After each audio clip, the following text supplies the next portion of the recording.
स्वागत है आपका इंडिया न्यूज पंजाब में। आपके साथ मैं हूं दीपिका नेगी। चलिए आपको सीधा हिमाचल विधानसभा लिए चलते, जहां पर सीएम जयराम ठाकुर बजट पेश कर रहे हैं। वर्ष 2018-19 के पहले बजट से ही हमने प्रदेश की विकास यात्रा को नई दिशा के साथ गति प्रदान की। हमने जन आकांक्षाओं को समझते हुए सरकार के सभी विभागों में नई तथा सार्थक योजनाओं के माध्यम से जो पहल की, उसके सकारात्मक परिणाम आज हर क्षेत्र में दिख रहे हैं। सरकार ने 3 वर्ष के कार्यकाल में अपनी नीति और नियत के केंद्र में केवल जनहित ही रखा, केवल जनहित को ही रखा। अध्यक्ष महोदय, हार हो जाती है जब मान लिया जाता है, जीत तब होती है जब ठान लिया जाता है। अध्यक्ष महोदय, प्रदेश हित के स्वप्न को साकार करने की कार्य योजना को जब हमने वर्ष 2020-21 का बजट प्रस्तुत करते हुए इस माननीय सदन के समक्ष रखा था, तब किसी को यह अनुमान नहीं था कि पूरी दुनिया एक सदी के सबसे बड़ी महामारी का सामना करने जा रही है। नोवल कोरोना वायरस ने सारे विश्व को जिस तेजी से अपनी चपेट में लिया, उसका कोई दूसरा उदाहरण मानव इतिहास में नहीं मिलता। इस महामारी ने दुनिया भर में जिस तरह से भय, चिंता, अनिश्चितता और आर्थिक आपदा का माहौल पैदा किया, उसने कुछ ही सप्ताह में अभूतपूर्व वैश्विक संकट खड़ा कर दिया। दुनिया में संपन्न से संपन्न राष्ट्र भी इस आपदा के आगे पंगु दिखाई दिए। विज्ञान की अभूतपूर्व प्रगति के बावजूद इस बीमारी के संक्रमण को रोकना असंभव होता गया। 24 घंटे व्यस्त रहने वाला बाजार, रेलवे स्टेशन, एयरपोर्ट सब सुनसान हो गई। एक के बाद एक दुनिया भर के देश लॉकडाउन करने के लिए विवश हो गए। इलाज के लिए ना तो दवा थी, ना ही रोकथाम के लिए कोई वैक्सीन।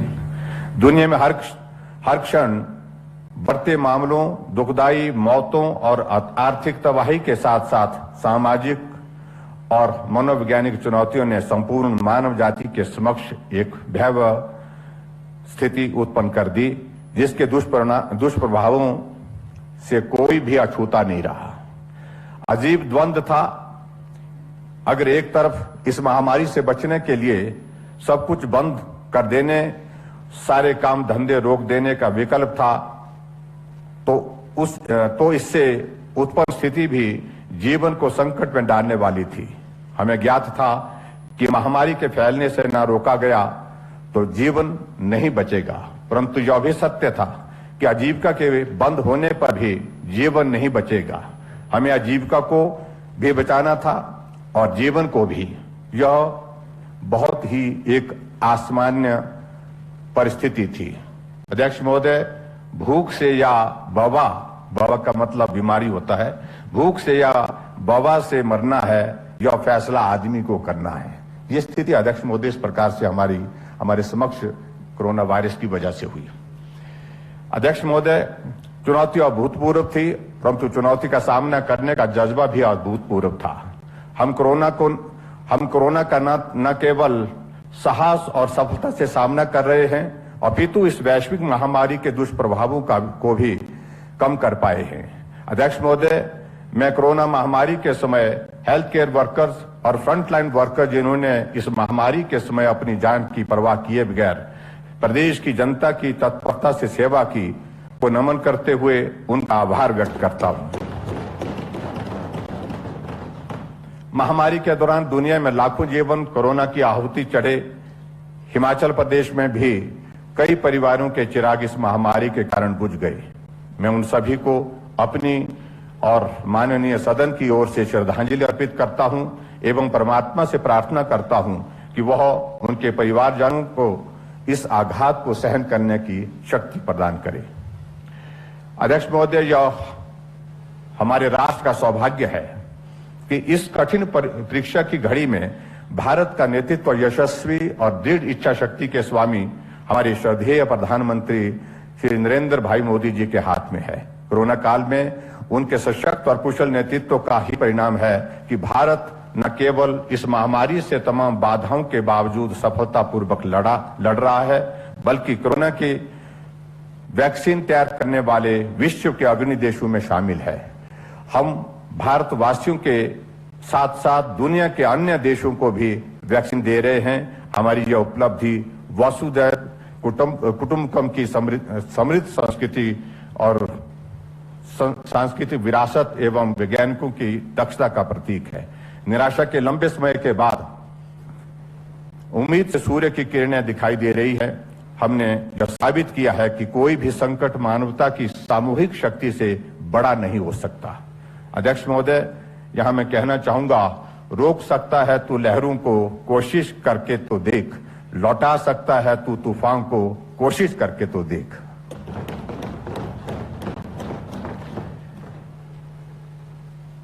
अध्यक्ष महोदय,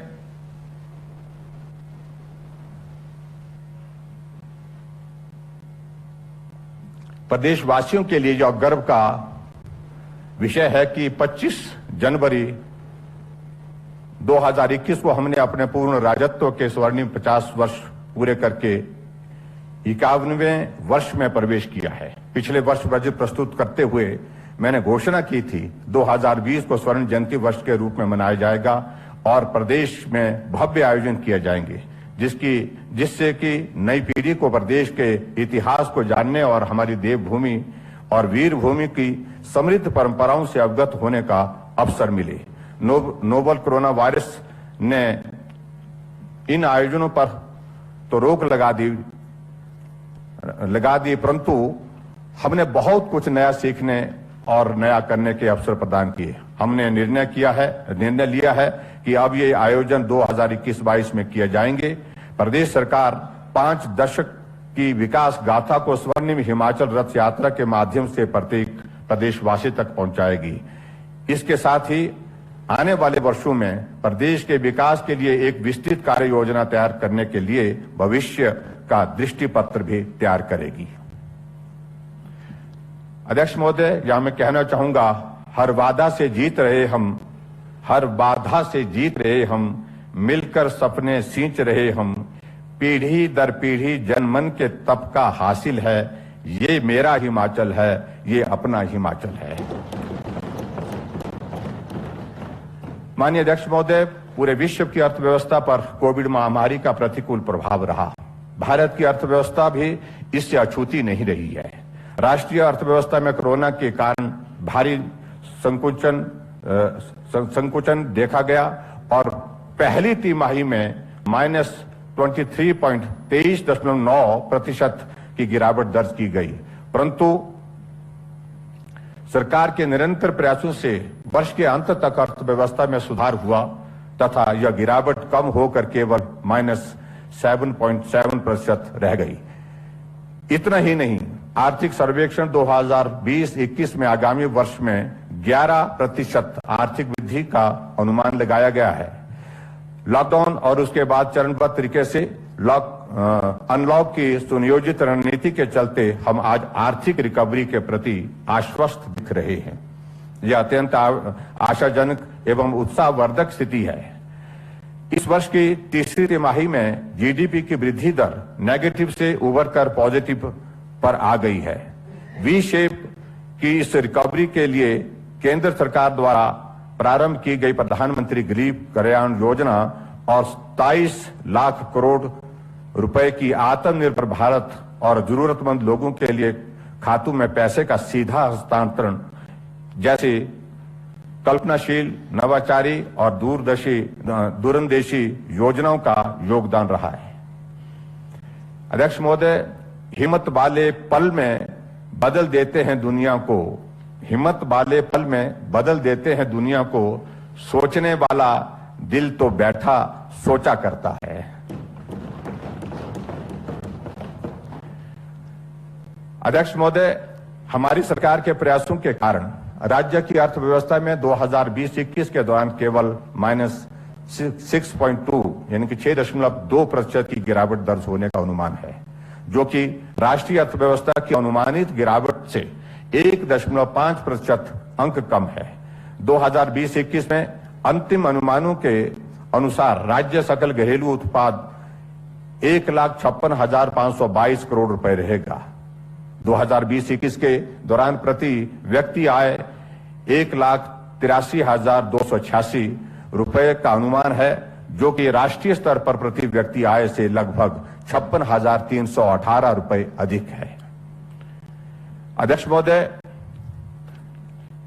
2021-22 से बजट का स्वरूप बदल रहा है। राष्ट्रीय मानकों के अनुरूप हिमाचल प्रदेश बजट में योजना एवं गैर योजना मदों का भेद समाप्त कर दिया गया है। बजट दस्तावेजों में बजटीय प्रावधान केवल राजस्व परिव्ययों एवं पूंजीगत परिव्ययों के आधार पर ही किए जाएंगे। अनुसूचित जाति उपयोजना का नाम बदलकर अनुसूचित जाति विकास कार्यक्रम तथा जनजातीय उपयोजना का नाम बदलकर जनजातीय क्षेत्र विकास कार्यक्रम रखा गया है। इन कार्यक्रमों के अंतर्गत कुल विकासात्मक परिव्ययों की क्रमशः 25.19% एवं 9% परिव्यय करने की व्यवस्था को यथावत रखा गया है। अध्यक्ष महोदय, 2021-22 के लिए विकासात्मक गतिविधियों के लिए 9,405 करोड़ रुपए के परिव्यय प्रस्तावित है। अनुसूचित जाति विकास कार्यक्रम के अंतर्गत 2,369 करोड़ रुपए तथा जनजातीय विकास कार्यक्रम के अंतर्गत 846 करोड़ रुपए के परिव्यय प्रस्तावित हैं। पिछड़ा क्षेत्र विकास कार्यक्रम के अंतर्गत 93 करोड़ रुपए के परिव्यय प्रस्तावित हैं। बजट के बदले प्रारूप के दृष्टिगत मैं योजना विभाग का नाम बदलकर नीति विभाग रखना प्रस्तावित करता हूं। अध्यक्ष महोदय, संसाधनों के बेहतर उपयोग के लिए और विभिन्न योजनाओं के प्रभावी बनाने के लिए हमारी सरकार ने बहुत समय से चली आ रही कुछ योजनाओं का युक्तिकरण किया है। 2021-22 में इस कार्य को पूरा करने का लक्ष्य रखा गया है। सदी के सबसे गंभीर संकट के बावजूद 15वें वित्त आयोग की 2020-21 की रिपोर्ट में हिमाचल प्रदेश के लिए समुचित अनुदान की व्यवस्था की गई है। मैं भारत सरकार तथा 15वें वित्त आयोग का प्रदेश की जनता की ओर से आभार व्यक्त करता हूं। केंद्र सरकार ने हिमाचल प्रदेश को 2 किस्तों में 450 करोड़ रुपए का ब्याज रहित ऋण प्रदान किया है। इस ऋण का भुगतान 50 वर्षों के बाद किया जाएगा। यह एक अत्यंत महत्वपूर्ण वित्तीय सहायता है, जिसके लिए हम केंद्र सरकार का धन्यवाद करते हैं। अध्यक्ष महोदय, मैं आपके माध्यम से इस सदन को सूचित करना चाहूंगा कि हमारी सरकार के प्रथम 3 वर्ष में 2,382 करोड़ रुपए की लागत से 639 विधायक प्राथमिकता योजनाएं नाबार्ड से स्वीकृत करवाई गई हैं। हमारी सरकार ने न केवल डीपीआर बनाने की प्रक्रिया को तेज किया, बल्कि उन्हें नाबार्ड से स्वीकृत करवा कर उनके कार्यान्वयन को भी गति दी है। मैं माननीय सदस्यों से इन परियोजनाओं के लिए आवश्यकता अनुसार निजी भूमि उपलब्ध करवाने में सहयोग करने की अपील करता हूं। माननीय विधायकों के साथ 8 और 9 फरवरी 2021 को हुई बैठकों के दौरान उनसे प्राप्त सुझावों के दृष्टिगत मैं 2021-22 के लिए निम्नलिखित घोषणा करता हूं। विकास में जनसहयोग कार्यक्रम के अंतर्गत परिव्यय वित्तीय वर्ष की तुलना में बढ़ाकर दुगने किए जाएंगे। अध्यक्ष महोदय, जब भी हम विकास की दृष्टि से काम करने के लिए जनता के बीच में जाते हैं, बहुत सारे लोगों को की ओर से एक मांग रहती है कि विकास में जनसहयोग इस कार्यक्रम में अगर बजट का प्रावधान बढ़ाया जाए तो हम भी अपना सहयोग उसमें दे करके जो है विकास को गति देने में भूमिका निभा सकते हैं। उस दृष्टि से हमने विकास में जनसहयोग के लिए जो राशि हम अभी तक उपलब्ध करवाते थे उसको हमने दुगना किया है, ताकि लोगों की सहभागिता उसमें सुनिश्चित हो सके। अध्यक्ष महोदय, नाबार्ड को RIDF के माध्यम से पोषित होने वाली विधायक प्राथमिकता की वर्तमान सीमा को 120 करोड़ से बढ़ाकर 135 करोड़ रुपए किया जाएगा। अध्यक्ष महोदय, इसके लिए भी सभी माननीय सदस्यों की ओर से बार बार आग्रह आता था कि जो नाबार्ड की जो हमारी लिमिट है उस लिमिट को बढ़ाया जाए, तो इसलिए हमने पिछली बार भी बढ़ाई और अब की बार भी इसको 135 करोड़ रुपए कर दिया। अध्यक्ष महोदय, विधायक क्षेत्र विकास निधि के अंतर्गत विकट वित्तीय परिस्थितियों के दृष्टिगत जारी की जाने वाली राशि को अप्रैल 2020 में सस्पेंड कर दिया गया था। तदुपरांत जनहित को देखते हुए इसे आंशिक रूप से बहाल किया गया तथा 50 लाख रुपए की निधि जारी की गई थी। 2021-22 में इस निधि को पूर्ण रूप से बहाल कर दिया जाएगा तथा मैं इसे वर्तमान में 1 करोड़ 75 लाख से बढ़ाकर 1 करोड़ 80 लाख रुपए की घोषणा करता हूं।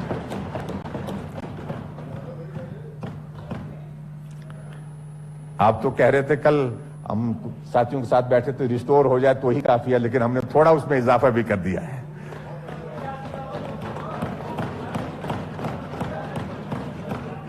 अध्यक्ष महोदय, इसके साथ ही माननीय विधायक महिला मंडल, अध्यक्ष महोदय ये महत्वपूर्ण है जो मैं अगली बात कह रहा हूं, इसके साथ ही माननीय विधायक महिला मंडलों तथा युवक मंडलों के साथ साथ स्वयं सहायता समूह के लिए भी इस निधि में से अधिकतम 50,000 रुपए तक की अनुशंसा कर सकेंगे।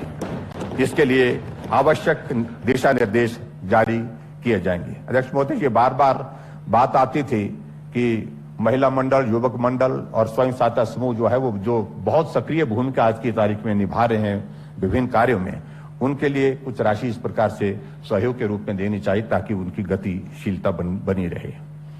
अध्यक्ष महोदय, कोरोना महामारी के कारण अतिरिक्त संसाधनों की आवश्यकता के दृष्टिगत माननीय प्रधानमंत्री श्री नरेंद्र मोदी जी के नेतृत्व में केंद्र में मंत्रियों एवं सांसदों द्वारा पहल करते हुए 1 साल के वेतन में 30% राशि की कटौती करने का निर्णय लिया। मैं प्रदेश के सभी माननीय मंत्रियों, माननीय विधायकों तथा विभिन्न बोर्डों एवं निगमों के अध्यक्षों व उपाध्यक्षों का आभार व्यक्त करता हूं कि उन्होंने भी इस आपदा से निपटने के लिए अपने वेतन तथा मानदेय में से 1 वर्ष के लिए 30% अंशदान प्रदान करने का निर्णय लिया। मैं यह घोषणा करता हूं कि 1 अप्रैल 2021 से ये वेतन तथा मानदेय बहाल कर दिए जाएंगे।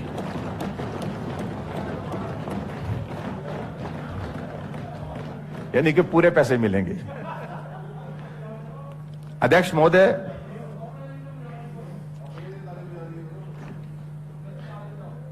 महोदय, मैं यहां जरूर कहना चाहता हूं, कुछ कह गए कुछ सह गए, कुछ कह गए कुछ सह गए, कुछ कहते कहते रह गए।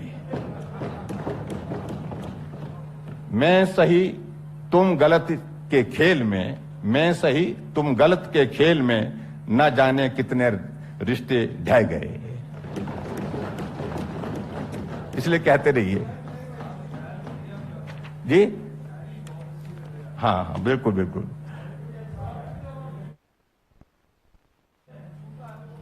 अध्यक्ष महोदय, कोरोना महामारी के दौरान ऑनलाइन प्रक्रियाओं के माध्यम से हम प्रदेश की जनता का समय पर सेवाएं उपलब्ध करवाने में सफल रहे हैं।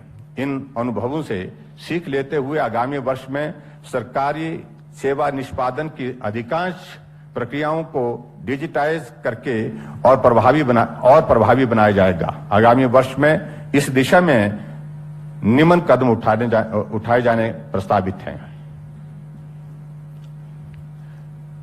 शिमला स्थित हिमाचल प्रदेश सचिवालय में integrated command and control centre की स्थापना की जाएगी। यह केंद्र शिमला और धर्मशाला की विभिन्न शहरी सेवाओं और एकीकृत प्लेटफॉर्म के माध्यम से संचालित एवं प्रबंधित करेगा। अध्यक्ष महोदय, स्वर्ण जयंती संपर्क संकल्प के अंतर्गत प्रदेश की सभी पंचायती राज संस्थाओं एवं शहरी निकायों में चरणबद्ध ढंग से वीडियो कॉन्फ्रेंसिंग की व्यवस्था की जाएगी। इसके लिए लगभग 60 करोड़ रुपए करोड़ रुपए व्यय किया जाएगा। ITI संस्थानों में भी वीडियो कॉन्फ्रेंस की सुविधा शुरू की जाएगी। हिमाचल ऑनलाइन पोर्टल पर उपलब्ध 65 सेवाओं को बढ़ाकर 80 किया जाएगा तथा इन्हें लोक मित्र केंद्रों के माध्यम से उपलब्ध करवाया जाएगा। निजी शैक्षणिक संस्थाएं नियामन आयोग निजी शिक्षा संस्थानों से संबंधित सूचना प्रबंधन एवं निगरानी के उद्देश्य से मैनेजमेंट इंफॉर्मेशन सिस्टम स्थापित करेगा। केंद्र सरकार की तर्ज पर राज्य योजनाओं को भी public finance management system platform पर लाया जाएगा। सरकार द्वारा चलाई जा रही विभिन्न योजनाओं के अंतर्गत लाभार्थियों के लिए एक beneficiary data based management system स्थापित किया जाएगा, जिससे लाभार्थियों के चयन में सुविधा होगी। अध्यक्ष महोदय, हम पारदर्शी, उत्तरदायी तथा भ्रष्टाचार मुक्त प्रशासन प्रदान करने के लिए कृत संकल्प हैं। हमने सत्ता में आने के बाद से बदले की भावना की दलगत राजनीति का चलन समाप्त कर दिया है। अध्यक्ष महोदय, शासन में पारदर्शिता तथा सरकारी सेवाओं की तत्काल उपलब्धता के लिए हमारी सरकार कृत संकल्प है। आगामी वर्ष में शासन को सुदृढ़ करने के लिए निम्न कदम उठाए जाने प्रस्तावित हैं। प्रदेश में जिला स्तर पर सुशासन हेतु उपायुक्तों में प्रतिस्पर्धा तथा इनोवेशन को प्रोत्साहित करने के लिए स्वर्ण जयंती डिस्ट्रिक्ट इनोवेशन फंड स्थापित किया जाएगा। सरकारी अधिकारियों की संपत्ति से जुड़ी सूचना में पारदर्शिता लाने के लिए 2021-22 से सभी क्लास 1 एवं क्लास 2 अधिकारियों को अपनी संपत्ति का ब्यौरा वार्षिक आधार पर अनिवार्य रूप से ऑनलाइन भरना होगा। ईज ऑफ डूइंग बिजनेस एवं ईज ऑफ लिविंग को और अधिक बेहतर बनाने के लिए प्रत्येक विभाग अपने नियमों, अधिनियमों, प्रक्रियाओं आदि में आवश्यक संशोधन करेगा। सभी विभागों के अधिकारियों एवं कर्मचारियों के विभिन्न स्तरों पर प्रशिक्षण की व्यवस्था को प्रभावी बनाया जाएगा। अध्यक्ष महोदय, हमारी सरकार नारी सम्मान को सर्वोच्च प्राथमिकता देते हुए अनेक योजनाएं लागू कर रही है। गृहिणी सुविधा योजना इस कड़ी में हमारी महत्वपूर्ण पहल है, जिसने पूरे प्रदेश की गृहिणियों को बीमारियों, प्रदूषण और रोजमर्रा के अनावश्यक कठिन परिश्रम से मुक्ति दिलाई है। हिमाचल गृहिणी सुविधा योजना के अंतर्गत अब तक लगभग 2,92,000 गैस कनेक्शन दिए हैं। आगामी वर्ष में नए पात्र परिवारों को गैस कनेक्शन प्रदान किए जाएंगे तथा मुफ्त रिफिल देने की व्यवस्था को यथावत रखा जाएगा। 2021-22 में इस योजना में 20 करोड़ रुपए खर्च किए जाएंगे। अध्यक्ष महोदय, इस योजना के अंतर्गत जब हमने शुरुआत की थी उस वक्त यह अनुमान लगाया जा रहा था लगभग 1 लाख और 1,25,000 के लगभग कनेक्शन हिमाचल प्रदेश में देने की आवश्यकता रहेगी, लेकिन यह आंकड़ा 3 लाख के करीब पहुंच गया। 2,92,000 कनेक्शन अभी तक हम उपलब्ध करा चुके हैं और पूरे देश भर में मुझे इस बात की प्रसन्नता है कि हिमाचल पहला प्रदेश है जहां हर एक घर को गैस का चूल्हा देने में हम सफल हुए हैं। अध्यक्ष महोदय, यहां मैं स्वामी विवेकानंद जी ने कहा है वो मैं कोट करना चाहूंगा। स्त्रियों की अवस्था में सुधार न होने तक विश्व के कल्याण का कोई मार्ग नहीं। किसी पक्षी का एक पंख के सहारे उड़ना नितांत असंभव है, ये स्वामी विवेकानंद जी ने कहा था। सामाजिक दूरी के महत्व को समझते हुए खाद्य आपूर्ति विभाग राशन की दुकानों पर IRIS स्कैनिंग से बायोमेट्रिक ट्रांजैक्शन की संभावना पर कार्य करेगा। इससे राशन उपलब्ध कराने में अधिक सुविधा होगी। कोरोना के बावजूद प्रदेश के मेहनतकश किसानों ने अर्थव्यवस्था को बल दिया है। कृषि मनुष्य को संपत्ति और प्रतिभा प्रदान करती है। कृषि प्राणियों के जीवन का आधार है। हमारी सरकार किसानों के प्रति कृतज्ञता प्रकट करती है। उनके कल्याण के लिए चलाई जा रही विभिन्न योजनाएं राष्ट्र निर्माण में उनकी भूमिका के प्रति हमारे सम्मान का परिचायक है। प्रदेश के 5 जिलों में जापान की सहायता से चलाई जा रही जायका परियोजना के अंतर्गत के पहले चरण में सफलता को देखते हुए इसके दूसरे चरण को सभी 12 जिलों में चलाया जाएगा। 1,055 करोड़ रुपए की इस परियोजना को 2021-22 से शुरू किया जाएगा, जिसके लिए सभी औपचारिकताएं पूर्ण की जा रही हैं। विविधीकरण एवं वैल्यू एडिशन के माध्यम से किसानों की आय में वृद्धि के उद्देश्य से 2021-22 के दौरान इस परियोजना के कार्यान्वयन हेतु प्रारंभिक गतिविधियां की जाएंगी, जिनमें मुख्यतः लगभग 60 डीपीआर बनाना, कृषक विकास समूह से जुड़े किसानों को प्रशिक्षण, प्रदेश की मंडियों का आधुनिकीकरण इत्यादि शामिल है। प्रदेश में सफलतापूर्वक चलाई जा रही प्राकृतिक खेती खुशहाल किसान योजना के अंतर्गत सुभाष पालेकर प्राकृतिक कृषि के सकारात्मक और उत्साहवर्धक परिणाम देखे गए हैं। अभी तक इस पद्धति को 1,05,200 किसानों ने अपनाया है। आगामी वर्ष में 50,000 नए किसान परिवारों को इस योजना से जोड़ा जाएगा। इसके अतिरिक्त 1 लाख किसान परिवारों को इस योजना के प्रति जागरूक किया जाएगा। प्राकृतिक उत्पादों को बाजार में अलग पहचान मिले, इसके लिए इस पद्धति से जुड़े किसानों का पंजीकरण और प्रमाणीकरण किया जाएगा और उनके उत्पादों की ब्रांडिंग भी की जाएगी। मैं इस योजना के कार्यान्वयन के लिए 2021-22 में 20 करोड़ रुपए बजट प्रस्तावित करता हूं। अध्यक्ष महोदय, हमारी सरकार 2021-22 में परंपरागत बीजों के संरक्षण और संवर्धन हेतु नई स्वर्ण जयंती परंपरागत बीज संरक्षण एवं संवर्धन योजना SJBSY आरंभ करेगी। इसके तहत पहाड़ी दालों, परंपरागत अनाजों और बेमौसमी फसलों के लिए बीज से बाजार तक की एक समग्र कार्य योजना बनाई जाएगी। स्वयं सहायता समूह, किसान समूह एवं किसान उत्पादक संगठनों को इस योजना में शामिल किया जाएगा। माननीय अध्यक्ष महोदय, केंद्रीय बजट भाषण में वर्णित 6 स्तंभों में से एक स्तंभ नवाचार, अनुसंधान एवं विकास है। इसके अनुरूप प्रदेश के कृषि तथा बागवानी विश्वविद्यालयों में अनुसंधान को प्रोत्साहित करने के लिए दोनों विश्वविद्यालयों के लिए 5 करोड़ रुपए का अनुसंधान कोष स्थापित किया जाएगा। इसके लिए आवश्यक दिशा निर्देश अलग से जारी किए जाएंगे।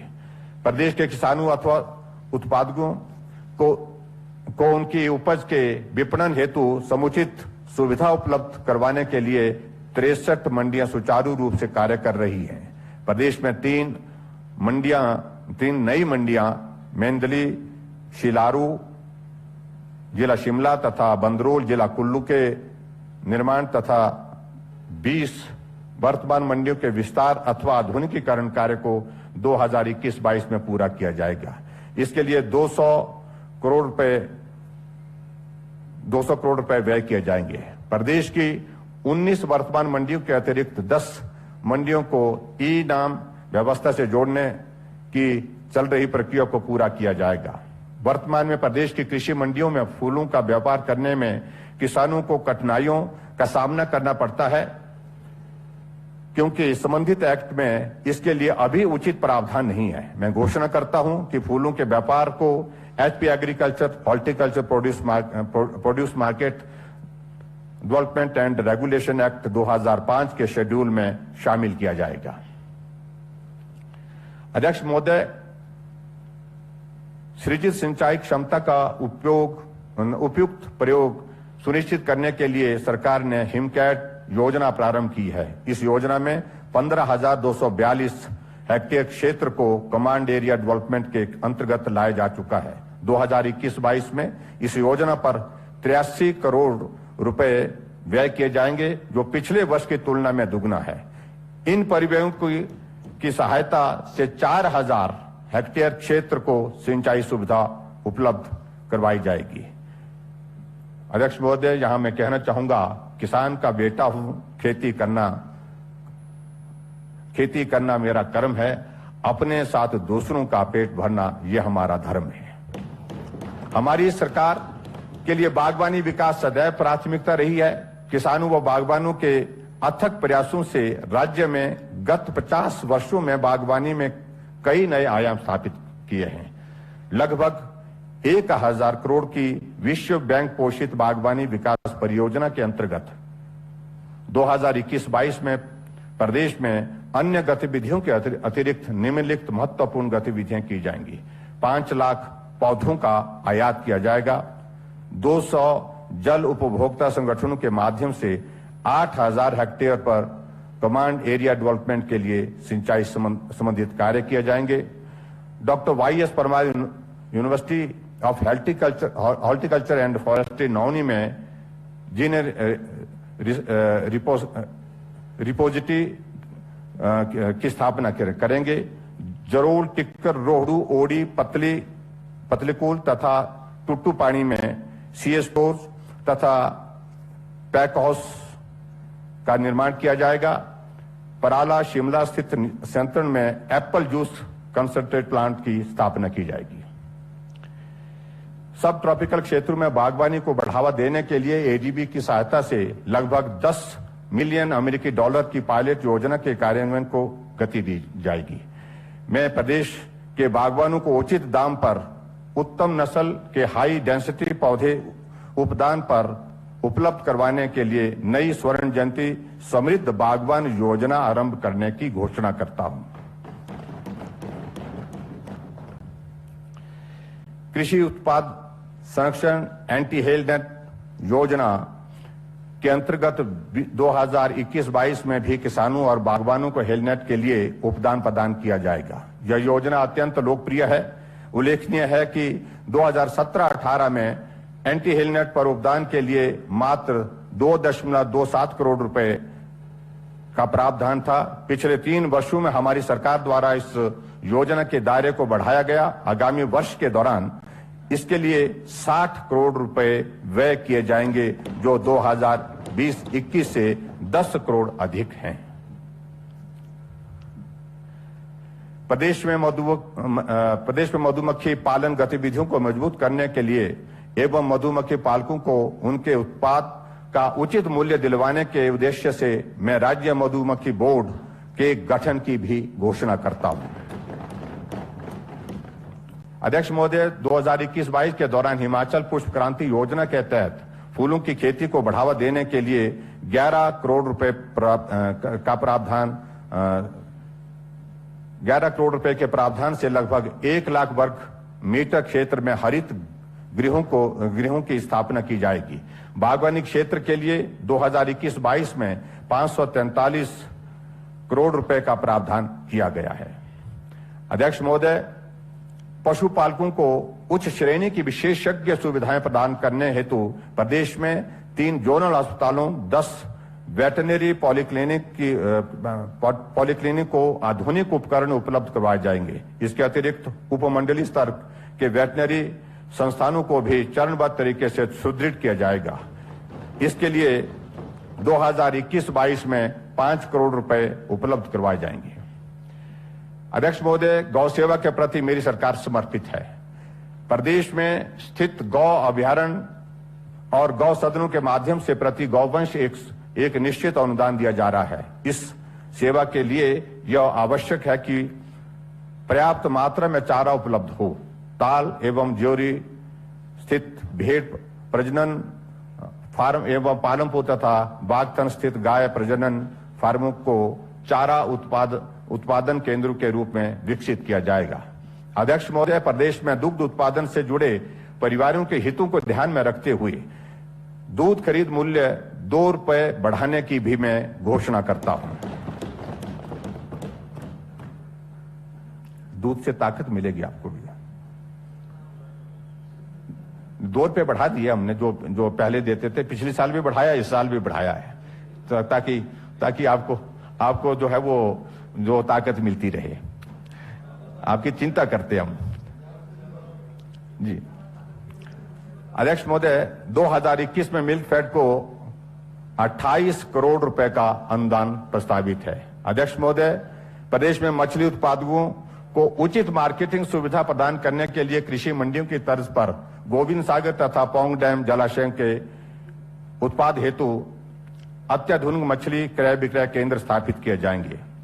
इससे क्षेत्र के मछली उत्पादकों को अपना उत्पाद उचित मूल्य पर बेचने में सुविधा होगी। सजावटी मछलियों के पालन को बढ़ावा देने के लिए शिमला व कांगड़ा में बिजली में निजी क्षेत्र में एक इकाई स्थापित की जाएगी। जिला कांगड़ा में एक बायोफ्लॉक इकाई स्थापित की जाएगी। आगामी वर्ष में 100 नई ट्राउट इकाइयों का निर्माण भी किया जाएगा। अध्यक्ष महोदय, माननीय प्रधानमंत्री जी ने क्लाइमेट चेंज रेजिलेंट एग्रीकल्चर का आह्वान किया है। आज भी प्रदेश के लगभग 90% परिवार कृषि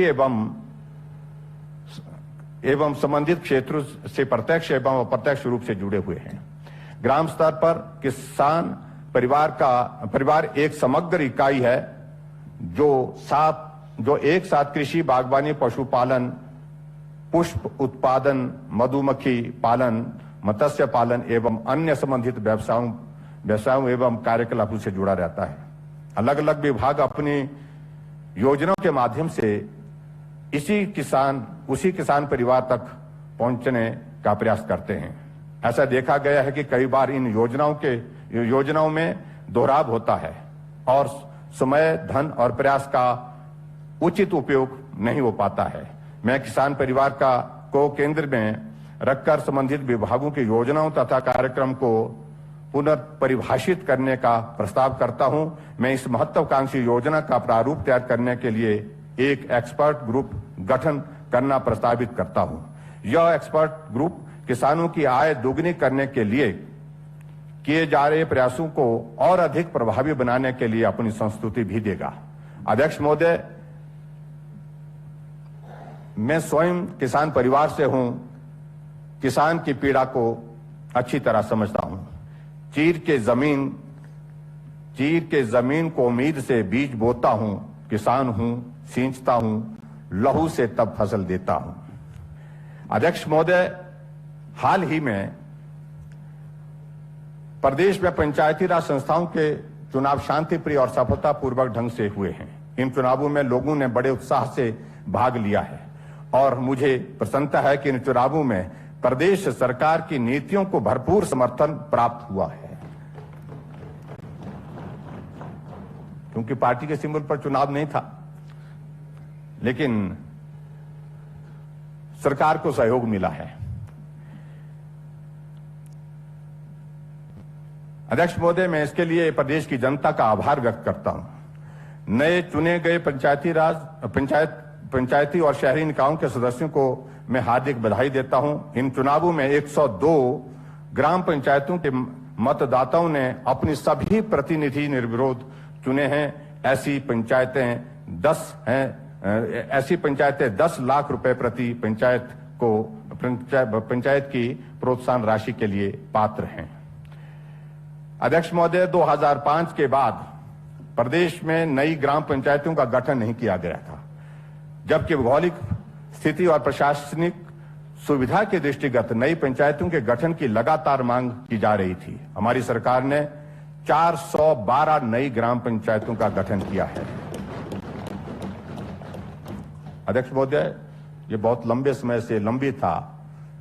हर जगह से मांग आती रहती थी कि पंचायतों का गठन किया जाए, नई पंचायतें बनाई जाएं।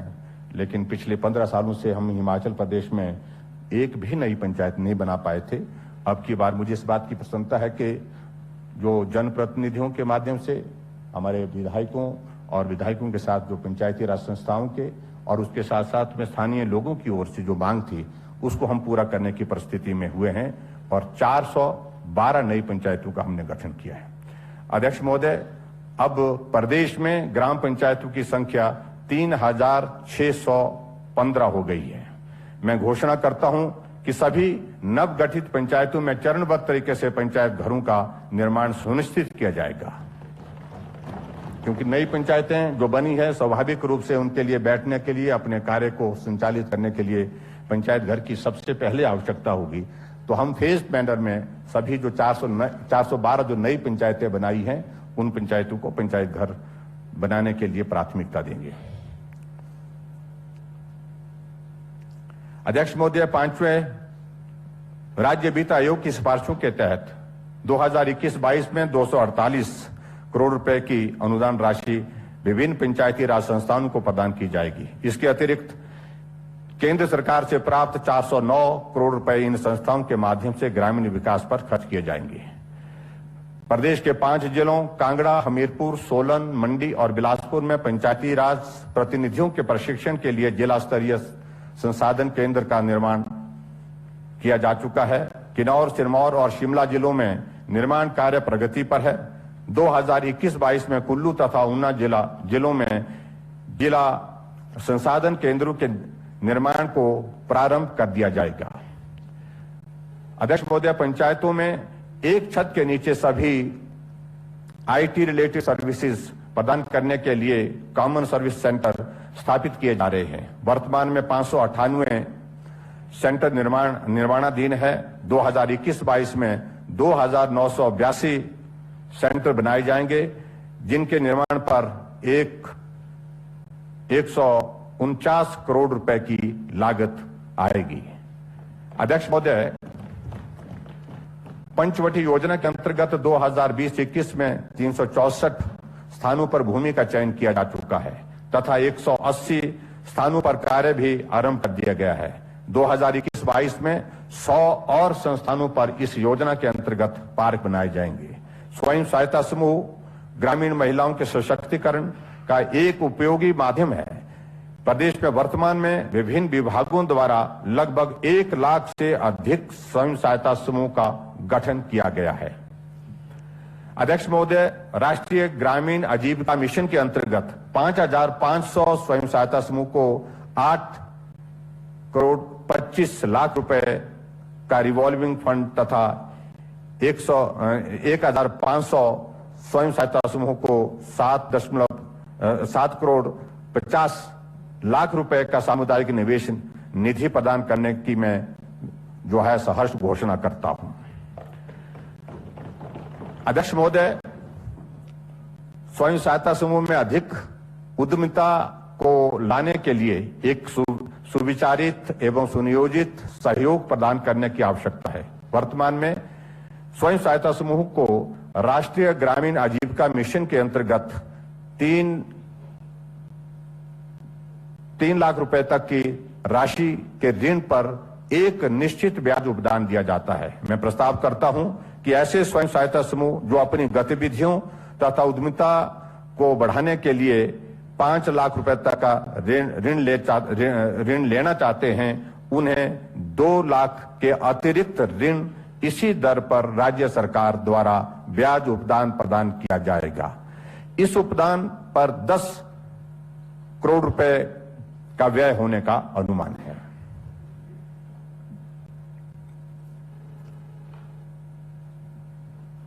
अध्यक्ष महोदय, स्वयं सहायता समूह को अपने काम को बेहतर करने के लिए तथा अपने उपदानों को बाजार तक पहुंचाने के लिए कई प्रकार की विशेष सेवाओं की आवश्यकता होती है। सर्वश्रेष्ठ 100 स्वयं सहायता समूह को इस उद्देश्य के लिए कार्य के आधार पर प्रोत्साहन राशि दी जाएगी। इस संदर्भ में विस्तृत दिशा निर्देश शीघ्र जारी किए जाएंगे। हमारी सरकार की इन दोनों पहलुओं को मैं एक नई स्वर्ण जयंती सहयोग योजना के अंतर्गत लाने की भी घोषणा करता हूं।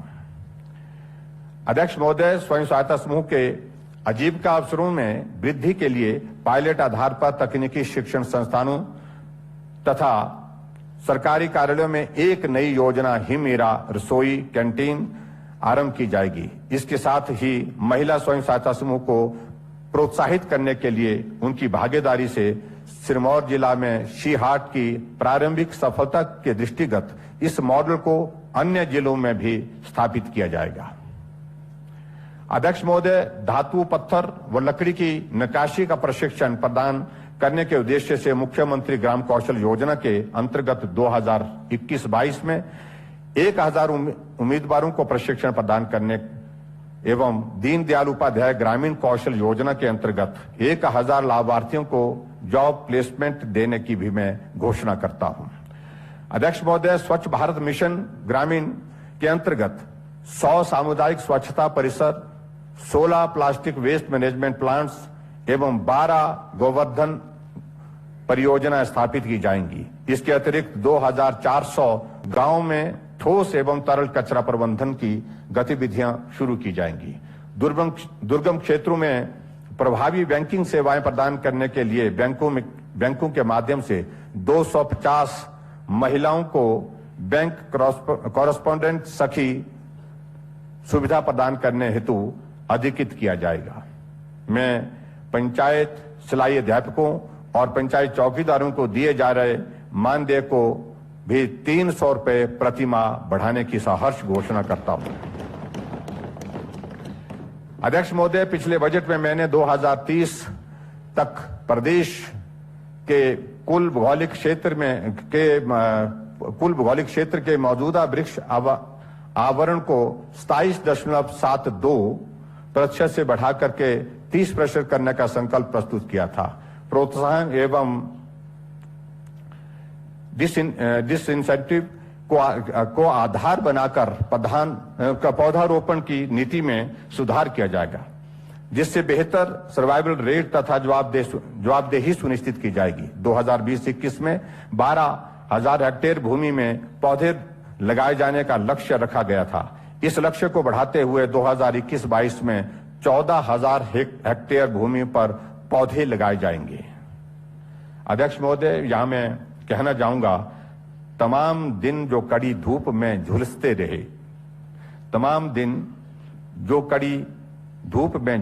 रहे, वही दरख्त मुसाफिर को छांव देते हैं।